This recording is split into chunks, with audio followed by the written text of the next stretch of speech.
후보자님, 헌법재판소는 일반 법원과 다르죠? 네, 네, 어떤 점에서 다릅니까? 헌법재판을 담당한다는 측면에서 다릅니다. 즉 고도의 정치적 분쟁 사건 등이 포함되어 있습니다. 그렇죠. 헌법은 세세한 법 조문을 갖고 있지 않죠. 네, 이 큰 정신을 갖고 있는 게 헌법 아니겠습니까? 네. 판결에 민심을 입힌 것이라고도 해석할 수 있고 저는 또 그렇게 생각을 합니다. 헌법재판관 후보자로서 그동안 뭐 여러 가지 판결하신 걸 봤는데요. 그래도 상식적인 판결하고자 노력했다고 생각을 합니다. 동의하십니까? 네. 그러면 진짜 당연한 질문인데요. 배우자께 제가 만약에 추석 선물로 명품백 드리면 받습니까?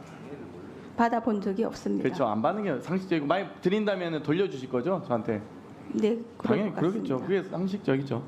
혹시 후보자께서는 통신기록 조회 당하신 적 있습니까? 혹시 조회 문자를 받아보신 당했다는 적은 없으시죠? 연락은 받지 못했습니다. 문자 받아보신 적은 없으시죠? 네. 이번에 이 정말 정부가 그 검찰에서 올해 1월 4일부터 5일간 수집한 것만 3천여 건, 일주일여 동안 전국 지검에서 13,000여 건을 통신기록 조회를 했습니다. 이 전기통신사업법에 의해서 이 사실확인조회는 영장을 발부받아야 되지만 통신기록조회는 발부 없이 수사기관 협조 요청하면 할 수 있거든요. 그래서 이제 올해 1월 1일부터 이 문자로 안내해주게 됐는데 많은 분들이 이제 문자를 통해서 본인의 이 개인정보가 담긴 통신기록조회를 수사기관이 일방적으로 한 것을 알게 됐습니다. 이런 부분에 대해서는 사실 후보자께서 보시기에는 이 너무 심각한 개인정보 침해 또는 인권 침해 아닙니까? 개인적으로 볼 때는 통지가 늦은 것이 그렇게 적절하다고는 생각하지 않고요. 다만 관련 법령 규정에 따라서 이루어졌을 것으로 추측하기 때문에 그렇다면 그 제도의 문제점도 있지 않을까 그렇게 생각합니다. 최근 5년간 수사기관이 제공된 통신 이용자 건수가 연평균 510만 건입니다. 1년에 510만여 건 되거든요. 이건 사실 거의 전 국민의 10%가 통신기록 조회를 당하고 있는 꼴이다라고 보여지고요. 후보자의 인상적인 답변이 있었는데 가장 의미 있게 생각하는 헌법조항이 제10조라고 답변하셨더라고요.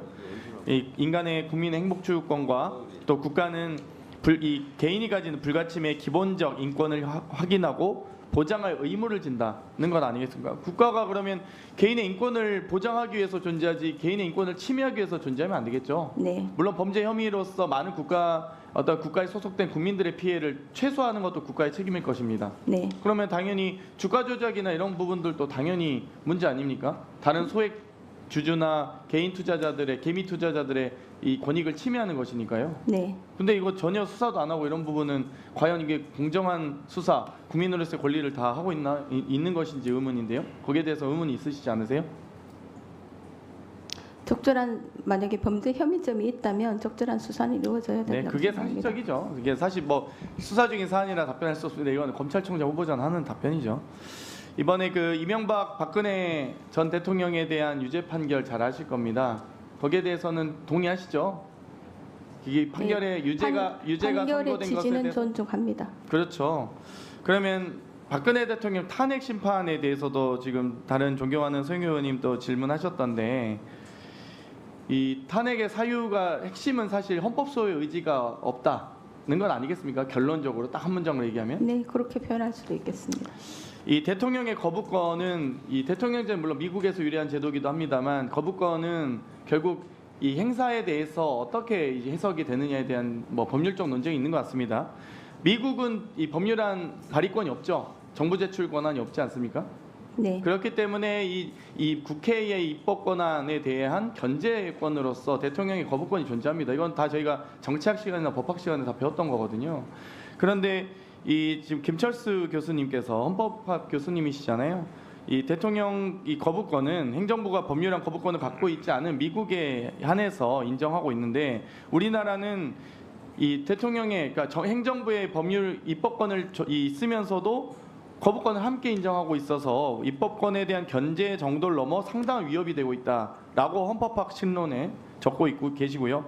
허영 교수님께서는 한국 헌법론에서 법률안 거부권까지 인정한다는 것은 대통령의 지나친 법률 제정 관여를 초래해서 역기능이 크게 나타날 위험이 있고 거부권이 자제되어야 한다라고 적고 계십니다. 권영선 교수님께서는 헌법학 원론에 정당한 이유가 없는 법률안 거부권의 남용은 탄핵 소추의 사유가 된다고 적고 계십니다. 여기에 대해서 어떻게 생각하십니까?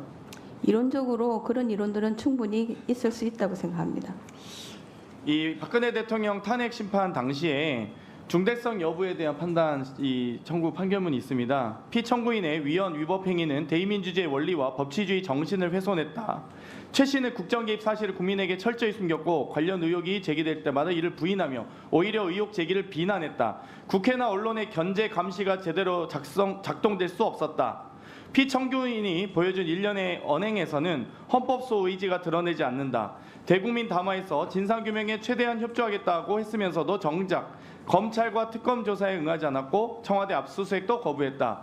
피청구인을 파면함으로써 얻는 헌법소의 이익이 압도적으로 크다. 이에 재판관 전원의 일치된 의견으로 주문을 선고한다. 주문 피청구인 대통령 박근혜를 파면한다. 라고 되어 있습니다. 이 피청구인과 여러 최 씨를 적용하면 최 씨를 김건희 여사의 피청구인을 윤석열 대통령에게 적용해도 지금 이런 국정농단과 지휘와 권한을 남용한 의혹들이 많이 있음에도 불구하고 개인과 관련된 개인의 가족과 관련된 법안에 대해서 특검에 대해서 거부권을 행사하고 있습니다.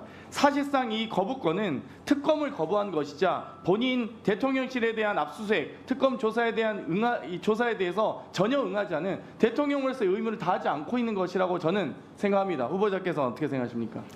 아까 오전에도 언급된 부분인데 대통령의 제2요구권은 헌법에 규정되어 있는 것이고 헌법에는 그 제2요구권의 행사에 대한 특별한 제한 규정이 없습니다. 그렇죠. 다만 다수 의견처럼 기본권의 그 제2요구권의 행사에도 내재적 한계가 있다라는 것이 다수 의견으로 속하고 그 다수 의견에서 표현되는 기본권 그 내재적 한계가 무엇이냐에 대해서는 이의가 그러면 있습니다.